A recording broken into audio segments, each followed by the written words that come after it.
Hello, ආයුබෝවන් Dream of Day Vlogs YouTube channel එකට ඔයාව ආදරෙන් පිළිගන්නවා. ඉතින් අපි අදත් ඉතාලියට ඔයාට එන්න පුළුවන් සුපිරිම හොඳම ක්‍රමයක් ගැන මම අද කතා කරන්න යනවා. ඒ වගේම යාළුවනේ ඔයා තාම මගේ channel එක subscribe කරලා නැත්නම් please මම ඔයගොල්ලන්ගෙන් ඉල්ලනවා subscribe කරන්න, bell icon එක click කරන්න, notification all කරන්න. ඒ වගේම මේ වීඩියෝ එකේ අවසානයේ වෙනකල් බලන්න ඔයාට වැදගත් වෙන ගොඩාක් කරුණු ඔයාට එකතු කරලා මම ගෙනල්ලා තියෙන්නේ. එතකොට ඔයාට පුළුවන් ඔයාගේ ඉතාලියට පැමිණීමේ සිහිනය ඔයාගේ ජීවිතේත් හැබෑ කරගෙන ඉතාලියට ඇවිල්ලා සුපිරි ජීවිතයක් ගත කරන්න ඔයාටත් අවස්ථාවක් තියෙයි කියලා මම විශ්වාස කරනවා. එහෙනම් වැඩි කතා නැතුව අද වීඩියෝ එකට අපි එනම් යමු. ඉතින් යාළුවනේ මගෙන් ගොඩාක් අපේ සයිප්‍රස් වල ඒ වගේම ඊශ්‍රායල් වල ඉන්න සහෝදරයෝ සහෝදරියෝ ගොඩාක් ආපු ප්‍රශ්නයක් තමයි ඉතාලියේ කෙයාගිවර්ස්ලට තියෙන පොසිෂන් එක මොකක්ද කියලා. ඉතින් අද මම ඉතාලියේ කෙයාගිවිං ජොබ් එකක් ගැන තමයි කතා කරන්න යන්නේ. කෙයාගිවර්ස්ලට තියෙන පොසිෂන් එක මොකක්ද කියලා මම ඔයගොල්ලන්ට විස්තරාත්මකව පැහැදිලි කරන්න යනවා. මේක ඇත්තටම ලංකාවේ ඉන්න ඔයාට වගේම මුළු ලෝකෙ පුරාම විසිරලා ඉන්න අපේ ශ්‍රී ලාංකිකයෝ කෙයාගිවර්ස්ලා හැටියට ඉන්න අයට ඒ වගේම කියන්නේ වෛද්‍ය ශාස්ත්‍රයේ ඉන්න ඉතාලියට එන්න බලාපොරොත්තු වෙන්න හැමෝටම මේක වැදගත් වෙයි කියලා මම විශ්වාස කරනවා. ඉතින් මේ ඉතාලිය ගත්තාම කෙයාගිවිං ජොබ් එක කියද්දී අපිට කැටගරි 3කට ඒක කඩලා කතා කරන්න පුළුවන්. ඉතින් මේ පළවෙනි කැටගරි එක තමයි ඒකේ බදාන්තේ ජොබ් එක කියලා කියනවා. බදාන්තේ ලබෝරෝ දි බදාන්තේ කියලා. ඉතින් ලබෝරෝ දි බදාන්තේකේදී ඇත්තටම බදාන්තේ ජොබ් එකක් කරන්න ඔයාට සුදුසුකම් මතින් කිසිම සුදුසුකමක් අවශ්‍ය නැහැ. ඔයාට ඉවසීම තියෙනවා නම් ඔයාට පුළුවන් බදාන්තේ ජොබ් එකක් තෝරගන්න. මේ බදාන්තේ ජොබ් එකක් කියලා කියද්දී ඇත්තටම ඉතාලියේ ඉන්නවා මහලු මහත්වරු මහත්මියන් ඉන්නවා. ඉතින් ඒගොල්ලන්ව බලා ගන්න එක තමයි යාර සාත්තු සේවයක් කරනවා වගේ තමයි. ඉතින් සාත්තු සේවයක් තමයි ඒගොල්ලන්ට කරන්න තියෙන්නේ.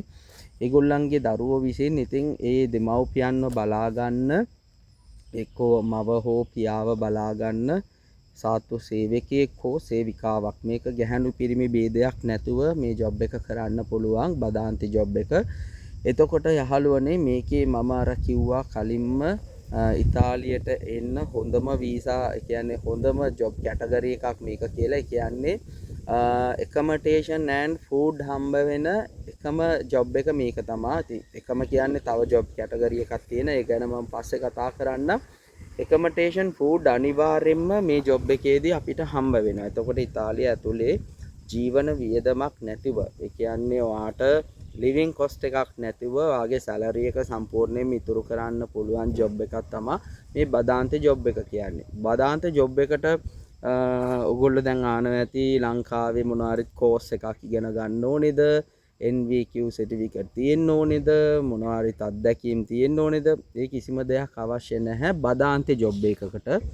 බදාන්තේ ජොබ් එකක් ඒ කියන්නේ වැඩි හිටියෙක් බලා ගන්න ඔයාට තියෙන්නේ. ඉතින් ඉතන්ට ගිහිල්ලා වැඩිහිටියත් සමග කතා බහ කරලා එයාට ඒ දෙන්න ඕන බෙහෙත් ඒ වෙලාවට දෙන්න. ඊට පස්සේ ඒ ගොඩාක්ම උත්පල වෙලා වගේ ඉන්න වැඩිහිටියෙක් නම් මහත්මයෙක් මහත්මියක් නම් එයාගේ දිනදා අවශ්‍ය කටයුතු කෑම බීම හදලා දෙන එක ඒ වගේ. ඉතින් ඔයගොල්ලෝ දන්නවා වැඩිහිටියෙකුට සාත්තු කරනවා කියන්නේ මොකක්ද කියලා. ඉතින් මම ඒක විස්තරාත්මකව කියන්න ගියොත් මේ වීඩියෝ එක දික් වෙන නිසා මම ඉක්මනටම මෙතනින් ඉස්සරහට යන්න බලාපොරොත්තු වෙනවා. ඉතින් මේ බදාන්තේ ජොබ් එකට ඇත්තටම සැලරි එකක් හොඳ සැලරි එකක් ගෙවනවා වගේම ඔයාට නතර වෙන්න තැනක් දෙනවා. ඒ වගේම කෑම බීමත් ඔයාට ඔයා ඉන්න ඒ නිවසෙම ඒගොල්ලෝ සපයනවා. එතකොට ඔයාට කිසිම වියදමක් නැතුව කිසිම ප්‍රශ්නයක් නැතුව ඉන්න තැනක් තියෙනවා, කන්න බොන්නක් තියෙන නිසා ඔයාට ඒ ජොබ් එකේ ඇත්තටම හොඳ earning එකක් තියෙනවා. අනිවාර්යෙන්ම ඒ ජොබ් එක ඇත්තටම හොඳයි. නමුත් පොඩ්ඩක් මහන්සි. ඔයා අහනවා දැන් එතකොට ඒ ජොබ් එකේ පැය කීයක් වැඩ කරන්න ඕනේද? නිවාඩු කොහමද කියලා ඔයා අහනවා මට දැනෙනවා. ඒක ඩිපෙන්ඩ් වෙන්නේ යාළුවනේ ඔයාව ජොබ් එකට ගන්න කෙනා අනුව. සමහරක් තැන් තියෙනවා. කියන්නේ බොහෝ දුරට එතනම නතර වෙලා වැඩ කරනවා නම් ඔයාට ඒ ලෙඩා වෙනුවෙන් ඔයාට කියන්නේ කාල සීමාවක් නැහැ. එයත් එක්ක ඔයා ඉන්න ඕනේ. ඒ ලෙඩා ඒ කියන්නේ ඒ මහලු ඒ මහත්මයා වූ මහත්මිය එයා රෙස් කරන වෙලාවට ඔයාටත් රෙස්ට් එක හම්බ වෙනවා. ඔයාටත් රෙස්ට් ටයිම් එක හම්බ වෙනවා. එහෙනම් මේ ගොඩාක් වෙලාවට මේ මහලු අය ඒගොල්ලෝ කැම බීම අරගෙන බෙහෙත් ඒත් අරගෙන ඒගොල්ලෝ නිදියනවා. ඒ වගේ දේවල් කරනවා. එතකොට ඉතින් ඒ වෙලේ ඔයාටත් නිදහස තියෙනවා. රෙස්ට් එකේ ඉන්න පුළුවන්. ඊට අමතරව නිවාඩු දවස් ගැන කතා කරද්දී අර ඔයාව රැකියාවට ගත්තු අර ඒ මහලු කෙනාගේ දුව හෝ පුතා වේවා එයාට නිවාඩු තියෙන දවසක එයා ඇවිත් එයා තමාගේ දෙමව්පියෝ ළඟ ඒ කියන්නේ අම්මා හෝ තාත්තා ළඟ එයා ඉන්නවා. ඔයාට නිවාඩුව දෙනවා. ඔයා ගිහිල්ලා ඔයාගේ නිවාඩුව ගත කරලා ඉන්න පුළුවන්. ඒකේ ප්‍රශ්නයක් නැහැ. මෙහෙම තමයි ඉතින් බදාන්තේ ජොබ් එකේ බේසික් ලෙවල් එක. ඉතින් මේකේ තවත් විස්තර තියෙනවා ගොඩාක්. ඔයාට පැහැදිලි තැනක් තියෙනවා නම් මට කමෙන්ට් එකකින් ලියන්න. මම ඔයාට ඒ අපැහැදිලි තැන මම පැහැදිලි කරන්න සූදානම්ෙන් ඉන්නවා. ඒත් එක්කම යාළුවනේ දෙවනි කැටගරි එක තමයි බදාන්තේ කෝස් එකට බදාන්තේ ජොබ් එකට වඩා ඊළඟ උඩ තියෙන පියවරක් තමයි හෝස් කෝස් එක කියන්නේ. හෝස් කෙනෙක් කියන්නේ. හෝස් කෙනෙක් කියද්දි ඇත්තටම ඔයගොල්ලෝ ලාංකිකයෝ හැටියට අපි ලාංකිකයෝ හැටියට අපිට තේරෙන භාෂාවෙන් කිව්වොත් හෝස් කෙනෙක් කියලා කියන්නේ ලංකාවේ ඇටෙන්ඩන්ට්ලා ඉන්නවනේ හොස්පිටල්ස් වල. ඉතින් මේ ඇටෙන්ඩන්ට් ජොබ් එක තමයි හෝස් කියන්නේ. ඉතින් මේ හෝස් කෙනෙක් වෙන්න ඔයාට ලංකාවේ ඉඳන් ආපු ගමන්ම හෝස් කෙනෙක් හැටියට පටන් ගන්න අමාරුයි. හෝස් කෙනෙක් හැටියට පටන් ගන්න ඔයාට මේ කෝස් එකක් තියෙනවා. ඒ කෝස් එක මාස 6ක වගේ කෝස් එකක් වා කරන්න ඕනේ. ඒකට කියන්නේ හෝස් කෝස් එක කියලා. මේ හෝස් කෝස් එක කරන්න පොඩි මුදලක් වියදම් වෙනවා. ඒ වගේම කාලය කැප කරලා ඔයා මේ ජොබ් එක තෝරගෙන මේ සෙක්ටර් එකකින් ඔයා ඉස්සරහට යන්න නම් මේ කෝස් එක කරලා ඒ සර්ටිෆිකට් එක ගන්න ඕනේ. ඇත්තටම කියනවා නම් ඒ සර්ටිෆිකට් එක ඔයාට ජීවිත කාලයටම වළංගුයි. ඒ වගේම වටිනා සර්ටිෆිකට් එකක්. ඒ කියන්නේ මුල කොහොමත් අපි හැමෝටම දන්නවා මුල හැම දෙයකම අමාරුකමක් තියෙනවා. නමුත් ඔයා මුල කැපකිරීමක් කරලා මේ කෝස් එක කරලා මේ සර්ටිෆිකට් එක ගත්තොත් ඔයාට හොඳ වැටුපක් එක්ක ඒ කියන්නේ ෂිෆ්ට් එකකට වැඩ කරන්න පුළුවන් අවස්ථාව හම්බ වෙනවා. ඔයා පැය 24ම ඒකට කැප වෙන්න ඕනේ නැහැ. ෂිෆ්ට් එකට තමයි හෝස්ලාට වැඩ තියෙන්නේ. ඒ වගේම හෝස්ලාට පුදුම ඉල්ලුමක් තියෙනවා ඉතාලිය ඇතුලේ. ඉතින් යාළුවනේ මේ හෝස් කෙනෙකුට ඇත්තටම ගෙවල් වල නෙමෙයි ජොබ් එක සෙට් වෙන්නේ. අපි හැමෝම දන්නවා ඉතාලියේ තියෙනවා මාළු නිවාස. ඉතින් මහලු නිවාස කියන්නේ මෙහි කාසදේ රිපෝසෝ කියලා කියන්නේ. ඉතින් ලංකාවේ මහලු නිවාස හා සංසන්දනය කරද්දී හාත්පසින්ම වෙනස්. ඒ මෙහි තියෙන මාළු නිවාස නිකන් හෝටල් වගේ 5 star හෝටල් එකක වගේ තමයි මේ ඉන්න වැඩිහිටි පුද්ගලයෝ වැඩිහිටියෝ ඉන්නේ. ඉතින් ඒගොල්ලෝ ලොකු ගෙවීමක් කරන්න ඕනේ මාස්පතා. ඉතින් ඒ නිසා ඒ වගේ ඒගොල්ලන්ට බෙනිෆිට්ස් තියෙනවා ඒ වැඩිහිටි මහලු නිවාසවල වැඩිහිටි නිවාසවල. ඉතින් මේ හෝස් කෙනෙකුට පුළුවන් මේ වගේ වැඩිහිටි නිවාසයක ජොබ් එකක් ඇප්ලයි කරලා ගන්න හරිම පහසුයි. ඒ කියන්නේ ඔයා හෝස් කෝස් එක කරා කියන්නේ ඔයාට ජීවිත කාලෙටම ජොබ්ස් ඕන තරම් තියෙනවා. කියන්නේ වැඩිහිටි නිවාස මෙහි තියෙනවා සෑහෙන්න. ඉතින් ඔයාට ඕන වැඩිහිටි නිවාසයක දැන් ඔයා උදාහරණයකට මම කිව්වොත් ඔයා උදේට ෂිෆ්ට් එක වැඩ කරනවා තව වැඩිහිටි නිවාසයක ඔයාට හිතෙනවා නම් ඔයාට දවල් හවස වරුවෙත් වැඩ කරන්න ඕන තව ඔයා හම්බ කරන්න ඕන කියලා හිතනවා නම් ඔයාට පුළුවන් අරේ ෂිෆ්ට් එක ඉවරුණාට පස්සේ තව ෂිෆ්ට් එකකට තව වැඩිහිටි නිවාසයකට ගිහිල්ලා වැඩ කරන්නත් ඔයාට හැකියාව තියෙනවා. ඉතින් මම මේ කාරණේ කියන්න හේතුව මේ හෝස් කෙනෙකුට තියෙන ඉල්ලුම ඔයාට තේරුම් ගන්න ඕන නිසා තමයි මම මේ කාරණේ කිව්වේ. ඉතින් යාළුවනේ මේ බදාන්තේ ජොබ් එකටයි ඕස් ජොබ් එකටයි තියෙන වෙනස බදාන්ති ජොබ් එකේදී ඔයාට ඉන්න කන්න බොන්න ඔයා ඉන්න තැනින් හම්බ වෙනවනාට මේ හෝස් කෙනෙකුට සාමාන්‍ය ඔයා වැඩ කරන ෂිෆ්ට් එකේදී ඔයාට කෑම හදාගන්න පුළුවන්. නමුත් ඉන්න තැනක් එහෙම දෙන්නේ නැහැ. එතකොට ඔයාට ඉන්නයි කන්න බොන්නයි ඔයා ඒකට වියදම් කරන්න ඕනේ. නමුත් බදාන්ති කෙනෙක් එක්ක හෝස් කෙනෙකුගේ සැලරි එක පඩිය අපි සංසන්දනය කරොත් ඉතාමත් හොඳ සැලරි එකක් හම්බ වෙනවා.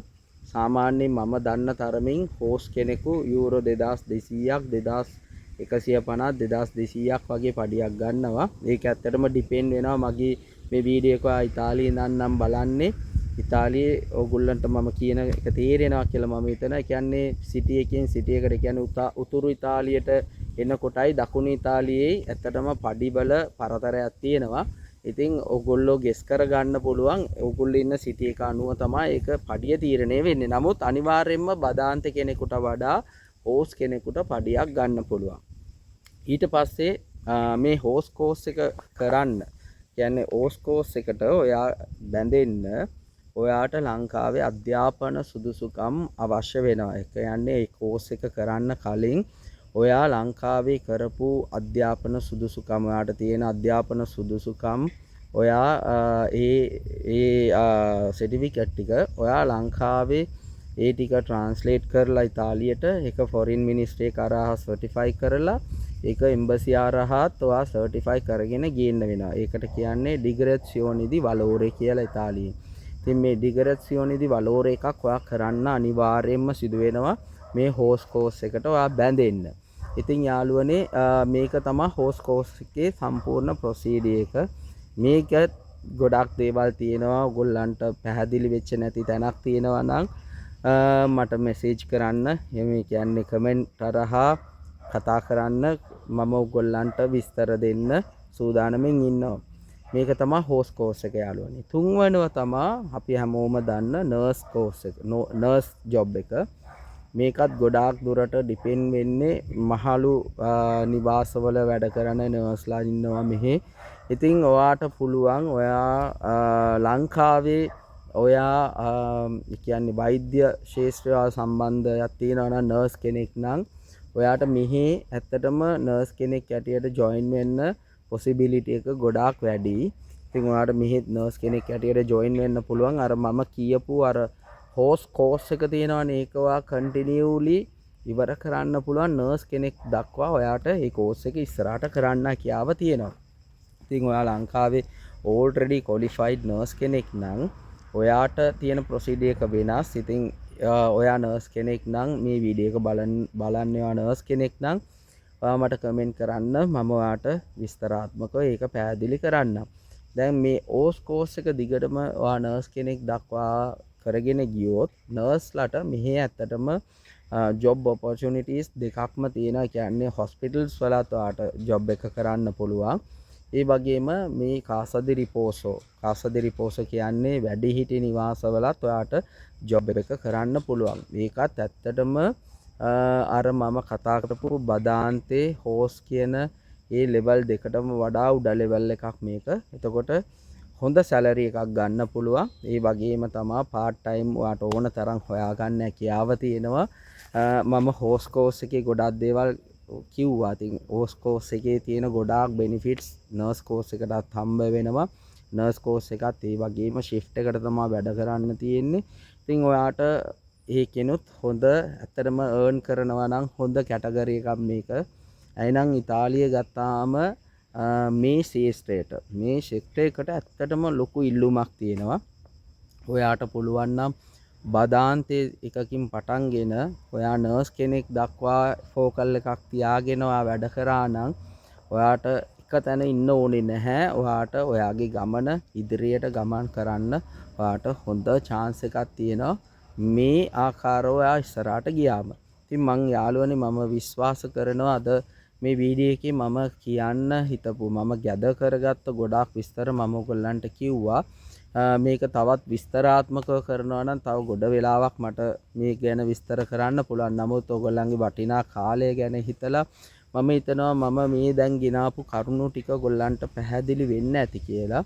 ඉතින් ඔයගොල්ලන්ට පැහැදිලි තැනක් තියෙනවා නම් තවත් මේ ගැන සවිස්තරාත්මකව දැනගන්න ඕනි නම් ඔයා මට කමෙන්ට් කරන්න. මම ඔයාට උපකාර කරන්න, මම දන්න දේ ඔයගොල්ලොත් එක්ක ෂෙයා කරන්න බැඳිලා ඉන්නවා. ඒ වගේම මගේ යහළුවෝ, මගේ YouTube පවුලේ ඉන්න ඔයගොල්ලන්ගෙන් තවත් කාරුණිකව මම ඉල්ලනවා, සහෝදරයා සහෝදරිය නැත්තම් අම්මා තාත්තේ ඔයගොල්ලන්ගේ වටිනා මුදල් හොරුන්ට දීලා අවුෙන්න එපා. එහෙනම් අද ගොඩාක් හොරු ඉන්නවා ඉතාලිය ඇතුළෙත්, ඉතාලිය පිටත් හොරු ඉන්නවා. ඉතාලියට ගෙනල්ලා ජොබ්ස් අරන් දෙන්නම් කියනවා. මේ මම දැන් කතා කරපු මේ බදාන්තේ ජොබ්ස් අරන් දෙන්නම් කියලා මිනිස්සු රවට්ටන ගොඩාක් අය ඉන්නවා. ඉතින් මම ඔයගොල්ලන්ට කියන්නේ ඔයාගේ වටිනා මුදල් අපතේ යවන්න එපා. එහෙනම් අපි හැමෝම මුදල් හම්බ කරන්නේ බොහොම මහන්සියෙන්. ඉතින් ඔයාගේ වටිනා මුදල් හොරුන්ට දීලා අතරමං වෙන්න එපා. ඒ නිසා ඉතින් ගොඩාක් ප්‍රවේශම් වෙන්න. ඉතාලියට යෑම ඔයාගේ ලොකුම බලාපොරොත්තුවක් කියලා මම දන්නවා. නමුත් ඒ බලාපොරොත්තුවට වැරදි මාර්ග පාවිච්චි කරන්න එපා. හරි මාර්ගයෙන් try කරන්න. අනිවාර්යයෙන්ම දවසක ඔයාගේ හීනෙට ඔයාට යන්න පුළුවන්. ඊනෙට යනවා විතරක් නෙමෙයි, ඔයාට දියුණුවෙන් දියුණුවට ගිය ජීවිතයක් ගත කරන්න පුළුවන් කියලා මම විශ්වාස කරනවා. ඉතින් මගේ YouTube පවුලේ ඉන්න හැමෝගෙම මම ඉල්ලීමක් වශයෙන් කරන්නේ ඒකයි, ඔයා රැවටෙන්න එපා. ඔයාගේ අනාගතය ඔයා හරියට ප්ලෑන් කරලා හොඳ ගමනක් යන්න පුළුවන් වේවා කියලා මම ප්‍රාර්ථනා කරන ගම. එහෙනම් අද වීඩියෝ එකෙන් මම සමුගන්න යනවා. ආයෙත් මම පර්සනල් ඉල්ලනවා, ඔයා තාම මගේ channel එකට subscribe කරලා නැත්නම් subscribe කරන්න, bell icon එක click කරන්න, notification all කරන්න. මම ඔයා ඉන්න තැනටම වැදගත් පණිවිඩ ඉස්සරහට ගේන්න බලාපොරොත්තුෙන් ඉන්නවා. එහෙනම් අපි ඊළඟට වීඩියෝ එකක් කරන්න යනවා ඉතාලි භාෂාව ගැන තුන්වෙනි කොටස. ඔයා තාම ඉතාලි භාෂාව ගැන කරලා තියෙන වීඩියෝස් දෙක බලලා නැත්නම් දැම්මම ඒක ෆලෝ කරන්න. එහෙනම් භාෂාව ඇත්තටම වැදගත් ඉතාලියට එන්න. ඒකත් ෆලෝ කරන්න කියලා ඉල්ලනවා. එහෙනම් අපි ඊළඟ වීඩියෝ එකේ හම්බ වෙමු. එතකල් ඔයාට බොන ජොර්නාතා. චාවෝ, අරිවෙදේර්චි.